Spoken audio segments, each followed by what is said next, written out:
As a young man between ages 20 and 40, I was a carpenter and a woodworker and built houses and things. So I always had a sketchbook with me, but I didn't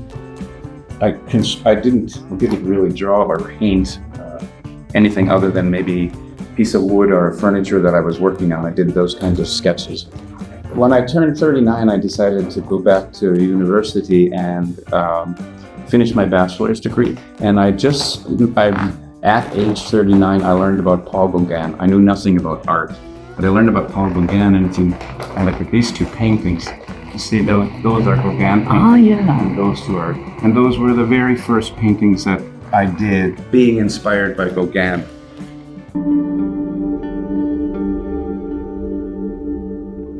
Then I went to study in Vietnam. I was the first of 4 American students to study in Vietnam. I went to Vietnam, and that's where the artist in me was born. And I have a sketch in the other room that was the very, very first sketch that I did of rooftops and things. But then I just began painting, and most of it came from photographs I saw online. This one here against the wall that's an original, and it's called Sanctuary of Solitude.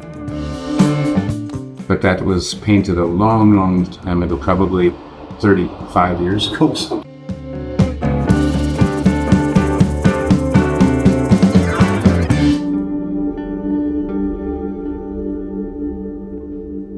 Most of those are my friends, and you can see the woman on the top right-hand side with her hand, like with her finger pointing. Mm-hmm. I felt, to me, that's as good as I needed to be as a painter with the hands. I could take it further. I could make it look like a Rembrandt hand. I don't care. It's not that important to me. For me, it's more important to explore my creativity. And that's where I'm leading all of that to this painting, which is, I don't know if you can see it at first, but this is my profile here. See, this is it creates a chalice. So I called this one the chalice of self-reflection. And it's an old painting. This was a painting from Mississippi. I never liked it, so I just painted over it, but this was part of the original painting. One of the things as a painter, and you know this also as an artist, is that you create more and more stuff. I don't want any more stuff at this point in my life, so I'm painting over old paintings, so I don't have to create more paintings. I mean, I'm creating more, but not more stuff. There's one other painting I'm going to show you, which I really like. That's right here.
It's my painting, but the original image of this belongs to a friend of mine, and it was an AI image.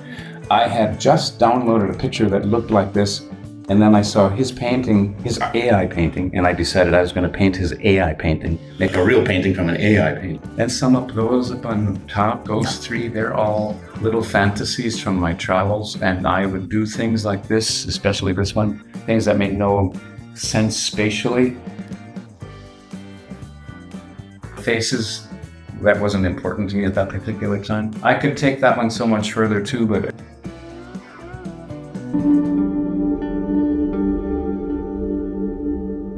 I hired a young woman who was from one of the art universities here to be my assistant, and then she helped me archive my paintings. It was then that I realized, and I should back up a little bit. I have journals and sketchbooks from the time I was 28 years old. So I have 40 some years of sketchbooks and blah, blah, blah, blah, blah. And anyway, so she helped me to archive the paintings and the sketches that I wanted to, and that was over 300 when it was all done. I went, oh, my God.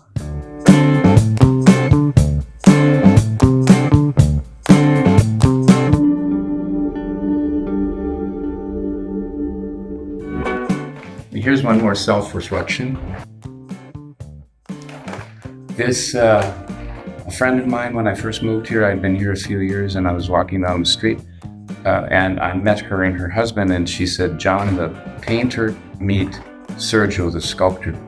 No one had ever called me a painter or an artist before, because I didn't think of myself that way. So I'm walking down the street after her identifying me as an artist, and I see my reflection in the window here. So that's what the painting was, how it was inspired.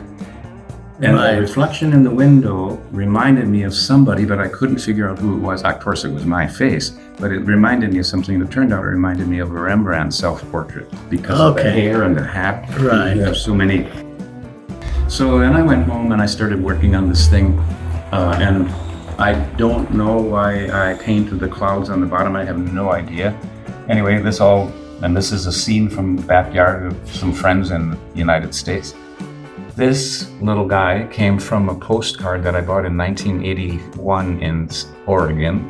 And I always liked this image because for me it was myself. It was an image of me as an old man carrying a ball of light.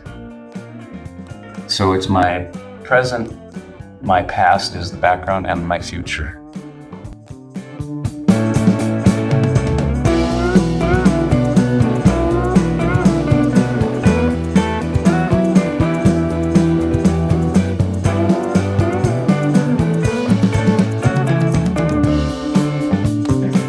There's a lovely wife.